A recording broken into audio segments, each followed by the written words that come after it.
Good morning students. Partnership के अंदर नया हिस्सेदार का प्रवेश, एडमिशन ऑफ न्यू पार्टनर वाला चैप्टर चल रहा था अपना। लास्ट क्लास के अंदर यहां तक अपन ने जो बात की इस चैप्टर में कि नया पार्टनर जब फर्म में प्रवेश करता है तो किस शर्त पर प्रवेश कर सकता है। अगर वो पूंजी लेकर आता है तो उसके अकाउंटिंग कैसे करते हैं इसके बारे में बात की थी अपन। एनपीएसआर, ओपीएसआर और एसआर, नए लाभ हानि विभाजन अनुपात, पुराने लाभ हानि विभाजन अनुपात और त्याग अनुपात के बारे में बात की थी। उसके बाद में नेक्स्ट टॉपिक किया था अपन ने meaning, valuation and accounting treatment of goodwill, क्या था अर्थ मूल्यांकन और लेखांकन उपचार। आज जो अपन टॉपिक करने जा रहे हैं वो है अपना टॉपिक रिवैल्यूएशन अकाउंट, पुनर्मूल्यांकन खाता। आज अपना टॉपिक है रिवैल्यूएशन अकाउंट।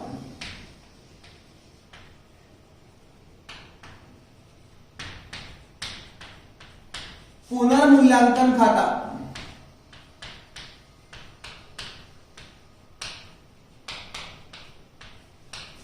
देखो भाई, नाम से ही पता चल रहा है पुनर् और पुनर्मूल्यांकन का अगर अपन संधि विच्छेद करें, इसको बाइफिकेट करें तो इसका मीनिंग होता है पुनः प्लस मूल्यांकन, अर्थात दोबारा से मूल्यांकन।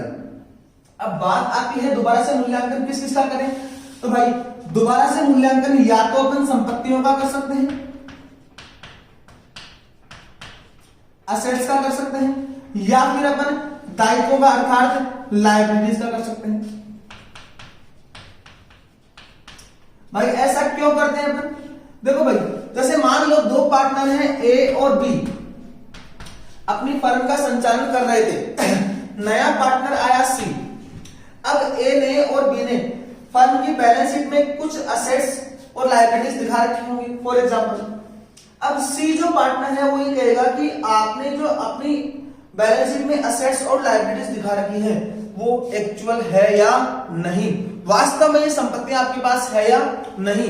ये जांचने के लिए क्या करवा सकता है, ये संपत्तियों और दायित्वों का दोबारा से मूल्यांकन करवा सकता है और वास्तव में है या नहीं। और दूसरी बात, इसका रीजन ये भी हो सकता है कि जिस मूल्य के ऊपर दिखाई गई है उस मूल्य के ऊपर ये संपत्तियां है या नहीं।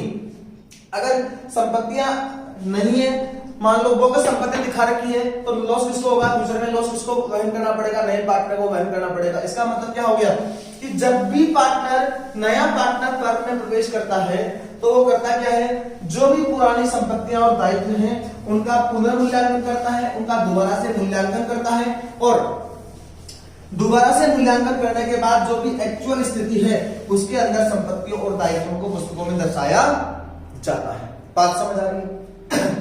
अब देखिए भाई, पुनर्मूल्यांकन का मतलब तो समझ में आ गया कि दोबारा से मूल्यांकन किया जाता है नए साझेदार के प्रवेश पर। किस किस का? संपत्तियों और दायित्व का, असेट्स का और लायबिलिटीज का। और पूरा वर्ड क्या है? पुनर्मूल्यांकन खाता, अर्थात संपत्तियों, जब नए साझेदार के प्रवेश पर संपत्तियों और दायित्वों का दोबारा से मूल्यांकन किया जाए तथा इसको दर्शाने के लिए जिस खाते का निर्माण अपन करते हैं वही खाता कौन सा खाता कहलाता है? पुनर्मूल्यांकन खाता कहलाता है। बात समझ में आ रही है? अब देखिए भाई, इसको इस थ्योरेटिकल पॉइंट को अपन अपनी अकाउंट्स की लैंग्वेज में ले जाकर जोड़ते हैं। कैसे? नया पार्टनर आएगा, संपत्तियों और दायित्वों का दोबारा से मूल्यांकन करेगा, तो देखो भाई हर एक पॉइंट के 3 रिजल्ट निकलेंगे। संपत्ति का अगर दोबारा से मूल्यांकन किया तो क्या रिजल्ट निकल कर आ सकता है? संपत्ति की वैल्यू बढ़ सकती है या संपत्ति की वैल्यू कम हो सकती है या संपत्ति की वैल्यू में हो सकता है कोई भी चेंज ना हो। 3 रिजल्ट आ सकते हैं। ठीक इसी प्रकार दायित्वों के बारे में बात करें तो दायित्वों के भी 3 रिजल्ट निकल कर आ सकते हैं। क्या क्या? दायित्व की वैल्यू बढ़ जाए, दायित्व की वैल्यू में कोई परिवर्तन कमी आ जाए और तीसरा पॉइंट है दायित्व की वैल्यू में कोई परिवर्तन ना हो। बात समझ आ रही है? जैसे ही नया पार्टनर अपनी फर्म में शामिल होगा तो सबसे पहले क्या करेगा, वो संपत्तियों और दायित्वों का दोबारा से मूल्यांकन करना चाहेगा और जैसे संपत्तियों और दायित्वों का मूल्यांकन किया जाता है तो देखना भाई इफेक्ट क्या क्या हो सकता है। हो सकता है कि संपत्ति की वैल्यू बढ़ जाए या कम हो जाए या कोई भी परिवर्तन ना हो।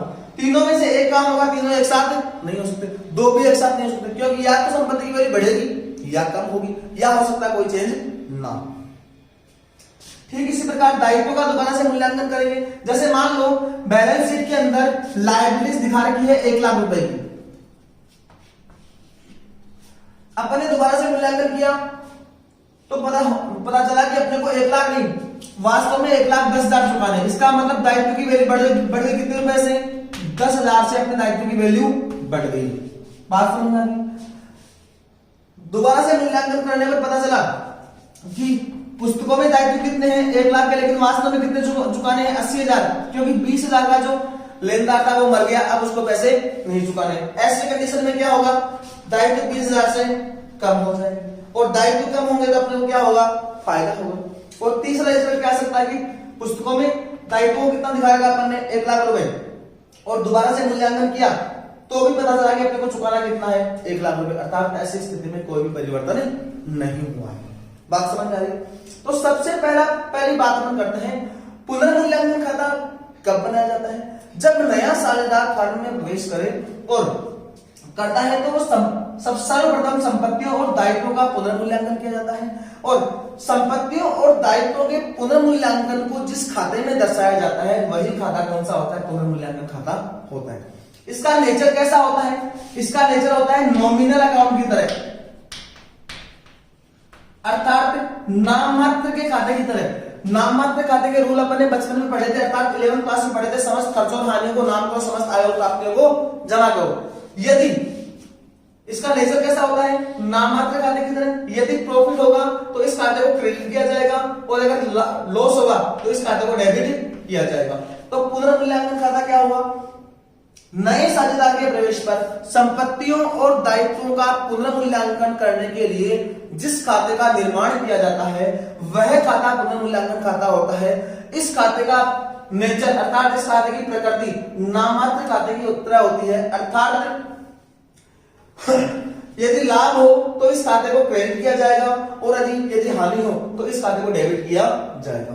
अब बात करते हैं कि अपने को लाभ कब होगा और हानि कब होगी। देखते हैं।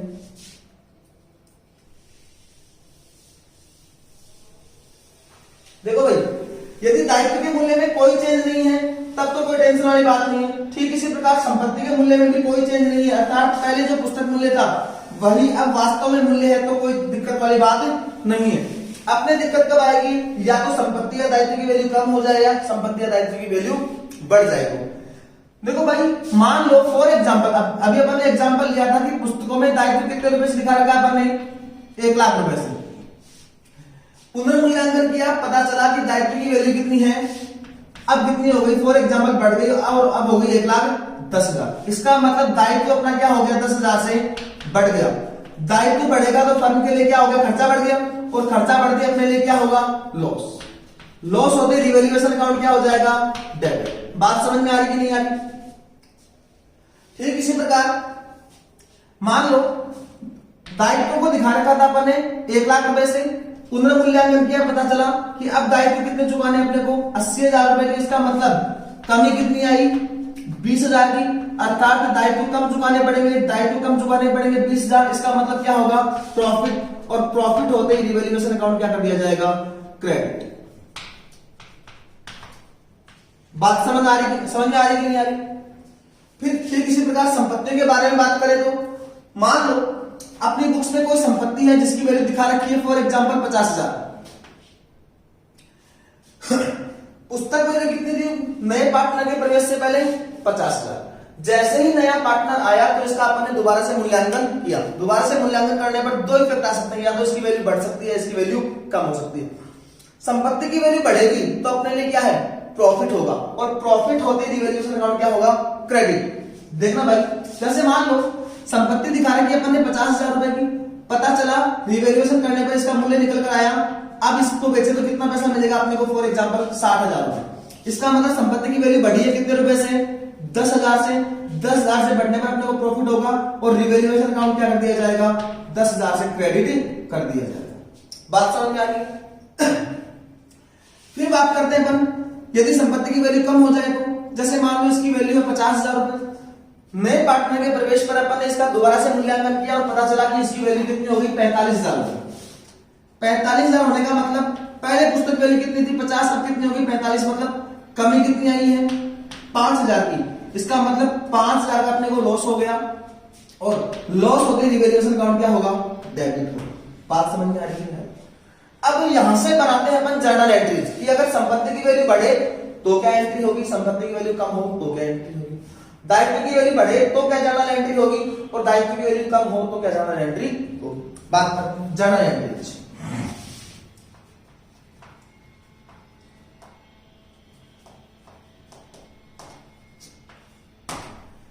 पहला पॉइंट है संपत्तियों में वृद्धि होने पर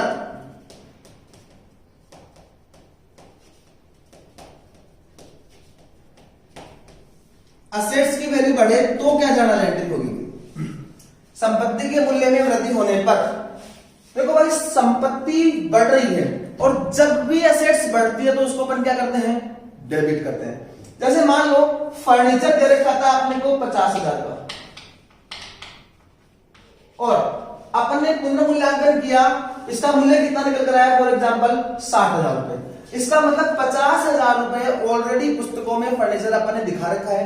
अब बढ़ाना कितने से अपने को, 10,000 से। इसका मतलब फर्नीचर को अब और डेबिट कितने से करना पड़ेगा, 10,000 से डेबिट करना पड़ेगा, क्योंकि संपत्ति की वैल्यू बढ़ रही है और असेट्स की वैल्यू जैसे बढ़ती है तो अपन उसको क्या करते हैं, डेबिट करते हैं। दूसरी बात, संपत्ति की वैल्यू बढ़ेगी तो अपने को क्या होगा, प्रॉफिट, और प्रॉफिट होते रिवैल्यूएशन अकाउंट क्या होगा, सीआर। इसका मतलब अपनी जर्नल एंट्री क्या बन जाएगी, furniture account debit to revaluation account, अर्थात 10,000 से अपन फर्नीचर की वैल्यू को बढ़ा देंगे और साथ में अपना पुनर्मूल्यांकन खाता क्या कर लेंगे, क्रेडिट कर लेंगे 10,000 से। बात समझ में आ रही है? एंट्री क्या बन जाएगी, असेट्स अकाउंट डेबिट, संपत्ति की वैल्यू बढ़े तो assets account debit to revaluation account,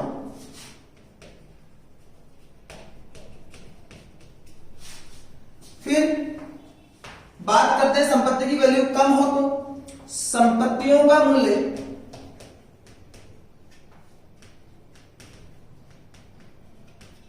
कम होने पर, भाई संपत्तियों का मूल्य कम होगा तो क्या होगा अपने को, लॉस, और लॉस होते ही रिवैल्यूएशन अकाउंट क्या होना चाहिए, डेबिट, क्योंकि रिवैल्यूएशन अकाउंट का नेचर कैसा है, नाममात्र खाते की तरह, खर्चा होते ही डेबिट, लाभ होते ही क्रेडिट। बात समझ में आ रही है? संपत्ति की वैल्यू कम होगी तो अपने को होगा लॉस, और लॉस होते रिवैल्यूएशन अकाउंट में क्या होना चाहिए, डेबिट। दूसरी बात, संपत्ति बढ़ती है तो क्या करते हैं अपन उसको, डेबिट। संपत्ति की वैल्यू कम होगी तो संपत्ति को क्या किया जाएगा, क्रेडिट कर दिया जाएगा, और अपनी जर्नल एंट्री क्या होगी, revaluation account debit to assets account, revaluation account debit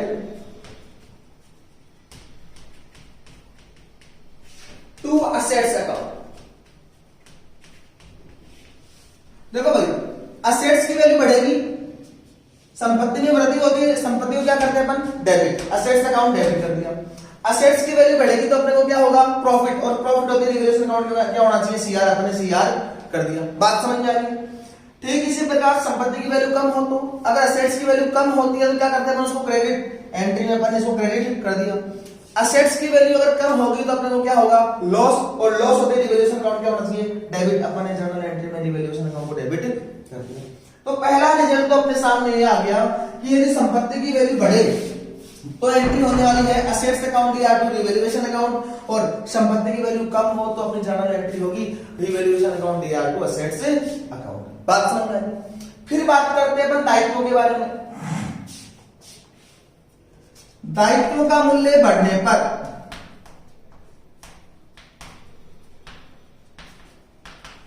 देखो भाई दायित्व बढ़ेंगे तो अपने को क्या होगा, लॉस, और लॉस होते ही रिवैल्यूएशन अकाउंट क्या होना चाहिए, डेबिट, पहली बात। दूसरी बात, दायित्वों का बैलेंस कौन सा होता है, सीआर। अगर दायित्व में वृद्धि होती है तो उनको और क्रेडिट कर दिया जाता है, और दायित्व में अगर कमी होती है तो उनको क्या कर दिया जाता है, डेबिट कर दिया जाता है। इनके बारे में बात अपन ने 11th क्लास में अच्छे से कर रखी है। जैसे नया पार्टनर आया, कैपिटल लेकर आया, कैपिटल बिजनेस के लिए क्या है, दायित्व। दायित्व होते ही एंट्री क्या करते हैं, cash account DR2 capital. Firm के पास संपत्ति बढ़ी है लेकिन साथ में क्या बढ़ गए, दायित्व भी बढ़ गए, और दायित्व बढ़ते कैपिटल को अपन ने क्या करते हैं, सीआर करते हैं। बात समझ में आ रही है? ठीक इसी प्रकार अगर दायित्व का मूल्य बढ़ेगा, दायित्व का मूल्य अगर बढ़ेगा तो दायित्वों को क्या करना पड़ेगा, अपने को क्रेडिट करना पड़ेगा। दूसरी बात, दायित्व का मूल्य बढ़ने पर अपने लिए क्या है, लॉस, और loss of the revaluation account क्या हो जाएगा, अपना डेबिट हो जाएगा। अपनी जर्नल एंट्री क्या बन जाएगी, रीवैल्यूएशन अकाउंट डेबिट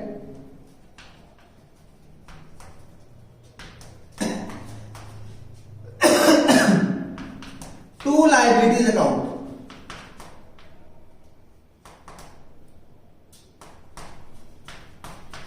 क्या किया, दायित्व को सीआर करने का मतलब दायित्व बढ़ गए, और दायित्व बढ़ने पर क्या हुआ, अपने को loss, loss of the revaluation account क्या हो गया, डेबिट। फिर आगे चलते हैं अपन, दायित्व के मूल्य में या दायित्वों के मूल्य में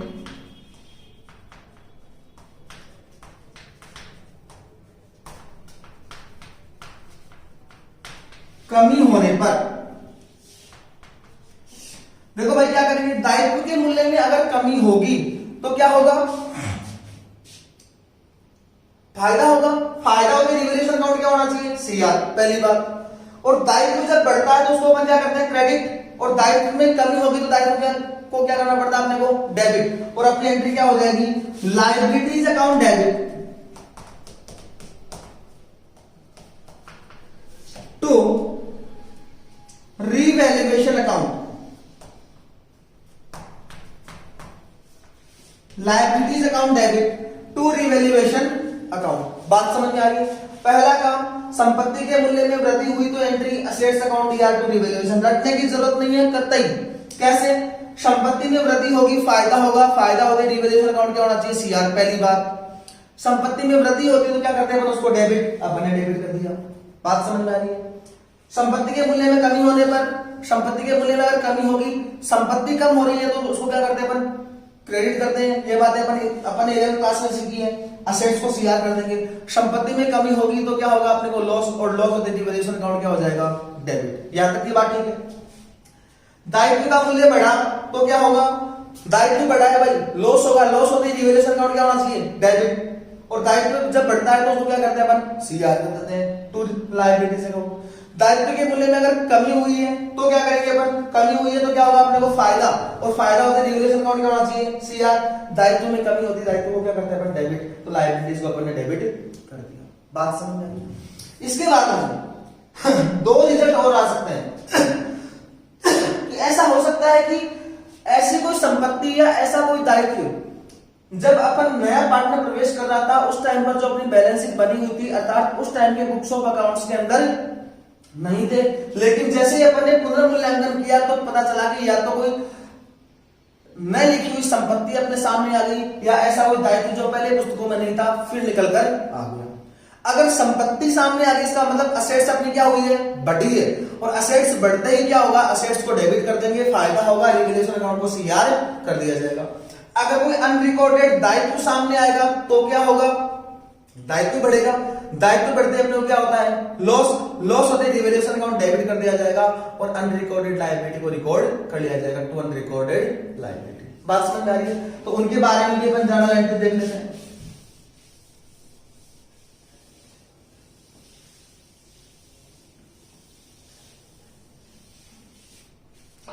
चार एंट्रियां दी हो गई। पांचवी entry for unrecorded assets,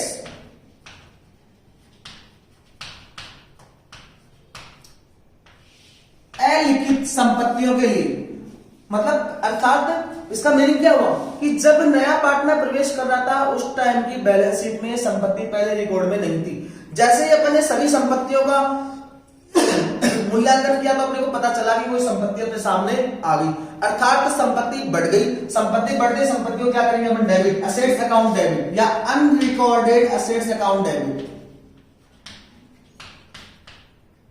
unrecorded assets account debit to, फायदा होगा तो रिवैल्यूएशन अकाउंट क्या होगा, क्रेडिट, टू रिवैल्यूएशन अकाउंट।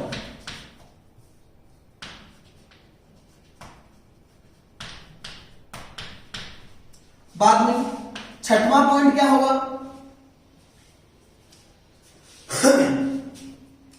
छठवां पॉइंट अपना होगा भाई अनरिकॉर्डेड लायबिलिटी सामने आ जाए, फॉर अनरिकॉर्डेड लायबिलिटी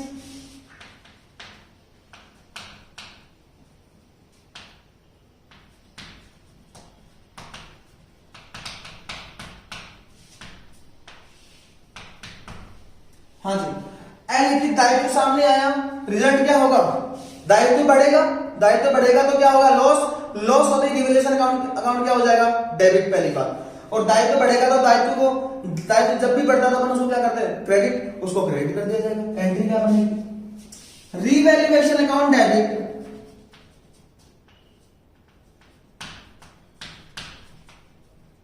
टू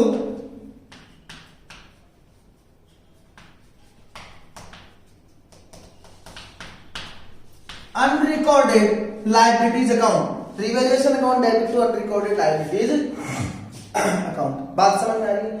तो सबसे पहला काम किया अपन ने संपत्तियों की अगर में वृद्धि हुई है और कमी हुई है तो फिर दूसरा पॉइंट अपन ने देखा है दायित्वों के मूल्य में कमी या वृद्धि होगी तो क्या करेंगे अपन, फिर उसके बाद में यदि कोई संपत्ति अनरिकॉर्डेड संपत्ति सामने आएगी तो अपनी क्या जर्नल एंट्री होगी, और अगर कोई अनरिकॉर्डेड लायबिलिटी सामने आएगी तो क्या जर्नल एंट्री होगी। ये सारे चीजों को अपने को रिवैल्यूएशन अकाउंट में लिख देना होता है।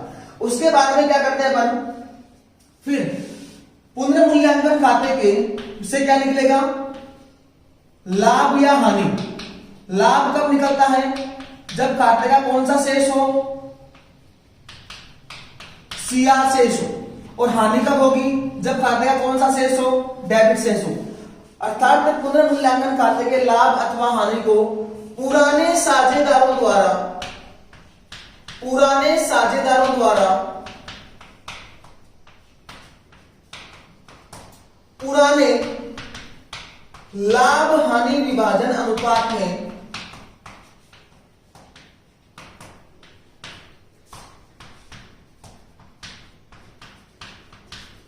बांट लिया जाता है।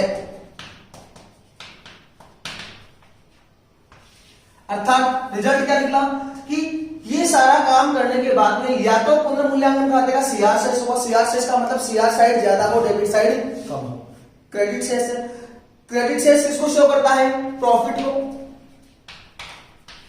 और या इस खाते का कौन सा शेष होगा, डेबिट शेष, इसका मतलब डेबिट साइड ज्यादा है, डेबिट साइड का टोटल ज्यादा आ रहा है, सीआर साइड का टोटल कम आ रहा है, और डेबिट शेष किसको शो करेगा, लॉस को, अर्थात खर्चे ज्यादा है।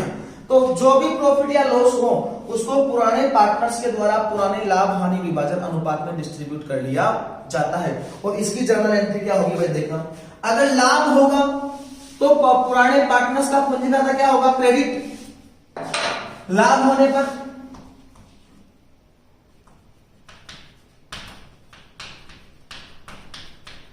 एंट्री क्या बनेगी, revaluation account debit to old partners capital account, और हानि होने पर क्या करेंगे अपन, हानि होगी तो पुराने पार्टनर्स का पूंजी खाता क्या होगा, debit, old partners capital account debit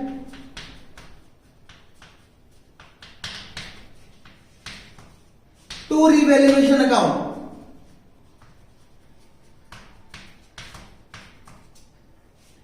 इस प्रकार किस रेशियो में, इन OPSR old profit sharing ratio में, और लॉस होगा तो भी कहां पर, कौन से रेशियो में बटेगा, ओल्ड प्रॉफिट शेयरिंग रेशियो में। अब इस प्रकार इस खाते का अगर कंक्लूजन निकाले तो क्या रिजल्ट निकल कर आता है, पुनर्मूल्यांकन खाता क्या होता है भाई, यह खाता साझेदार के प्रवेश के समय संपत्तियों और दायित्वों का पुनर्मूल्यांकन करने के लिए बनाया जाता है। इस खाते का नेचर नाममात्र खाते की तरह होता है। इसमें संपत्तियों और दायित्वों में कमी या वृद्धि को दर्शाया जाता है। तत्पश्चात इस खाते का डेबिट शेष अथवा सीआर शेष, अर्थात कहें तो इस खाते से लाभ अथवा हानि प्रकट होता है, जिसे पुराने साझेदारों द्वारा उनके पुराने लाभ हानि विभाजन अनुपात में बांट लिया जाता है। यह है अपना रिवैल्यूएशन अकाउंट। जर्नल एंट्रीज भी सामने आ गई, कुल मिलाकर 8 जर्नल एंट्री अपने सामने आई है। थ्योरेटिकल के अंदर आपको क्या नोट करना है, यह एक पुनर्मूल्यांकन खाता क्या होता है, यह साझेदार के किसी साझेदार के प्रवेश के समय संपत्तियों और दायित्वों का पुनर्मूल्यांकन करने के लिए जिस खाते का निर्माण किया जाता है उसे पुनर्मूल्यांकन खाता कहते हैं।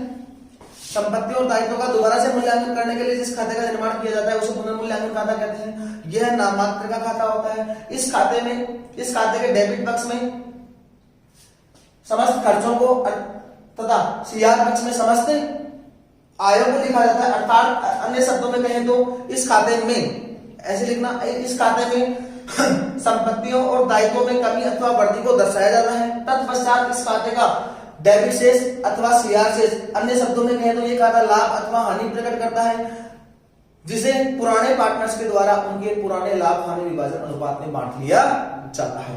यह है अपना रिवैल्यूएशन अकाउंट। पहले बड़ी बात, एक बार थोड़ी सी लिखने वाली बात को एक बार नोट करवा देता हूं मैं। जर्नल एंट्रीज आपको इस तरीके से नोट करनी है। 8 जर्नल एंट्री होने वाली है कुल मिलाकर, ठीक है।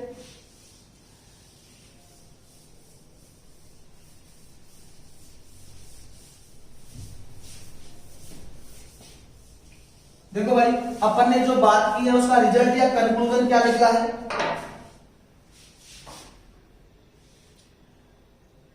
पुनर्मूल्यांकन खाता क्या होता है? संपत्तियों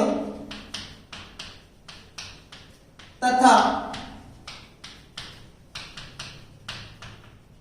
दायित्वों का पुनः मूल्यांकन करने के लिए जिस खाते का निर्माण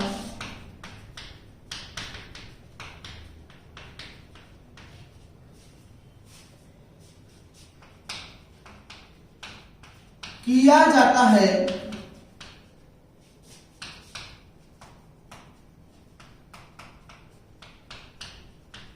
पुनर्मूल्यांकन खाता कहलाता है।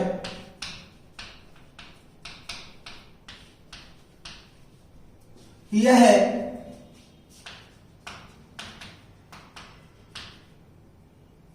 नाम मात्र खाते की प्रकृति का होता है।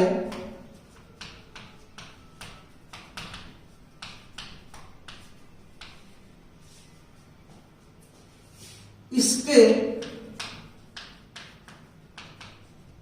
नाम पक्ष में, डेबिट पक्ष में खर्चे लिखते हैं। खर्चे कब कब होंगे? संपत्तियों में कमी,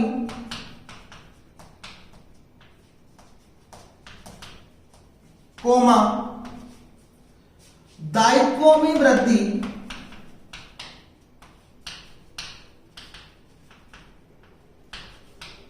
तथा अलिखित दायित्वों को लिखा जाता है। अलिखित दायित्वों को एवं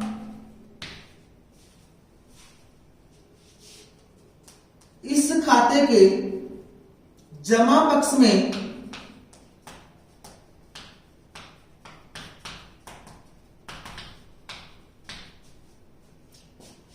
संपत्तियों में वृद्धि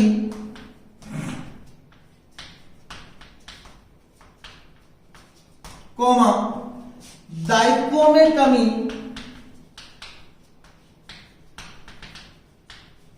तथा अलिखित संपत्तियों को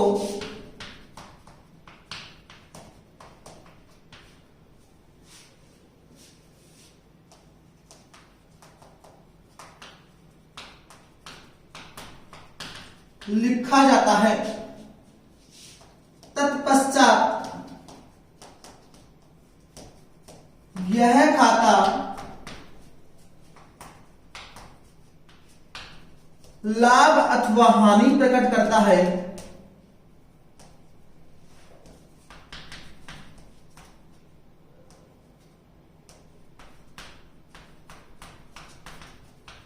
जिसे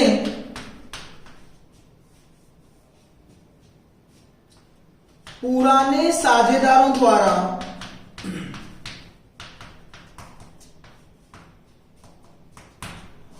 पुराने लाभ हानि विभाजन अनुपात में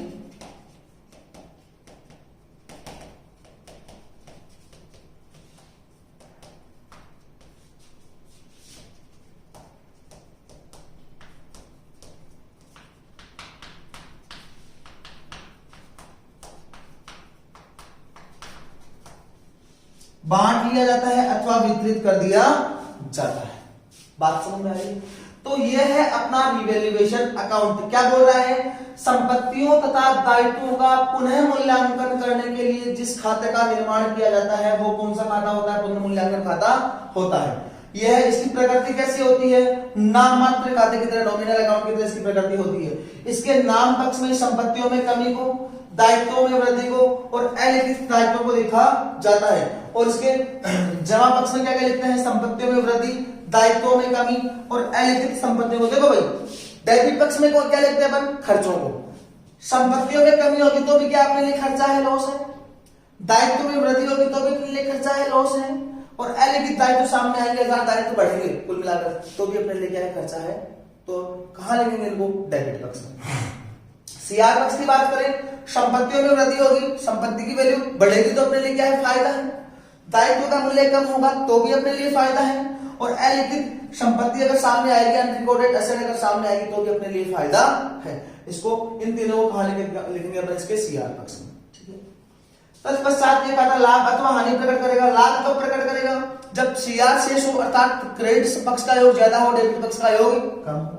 हानि प्रकट कब करेगा? जब डेबिट शेष हो, डेबिट पक्ष का योग ज्यादा हो और सीआर पक्ष का योग शेष योग कम हो, जिसे पुराने साहित्यों द्वारा पुराने लाभ हानि विभाजन अनुपात में बांट लिया जाता है। यह है अपना रिवैल्यूएशन अकाउंट, पुनर्मूल्यांकन खाता। क्यों बनाया जाता है? क्या क्या जर्नल एंट्रीज होगी, थ्योरेटिकल पॉइंट ऑफ व्यू से सारी बातें अपन ने कर ली है। फिर भी अगर कोई चीज समझ में नहीं आ रही है तो आप कॉल करके या चैट के माध्यम से आप मेरे से पूछ सकते हैं। आज की क्लास में अपन इतनी ही बात करेंगे, बाकी बात करेंगे नेक्स्ट क्लास में। Thank you.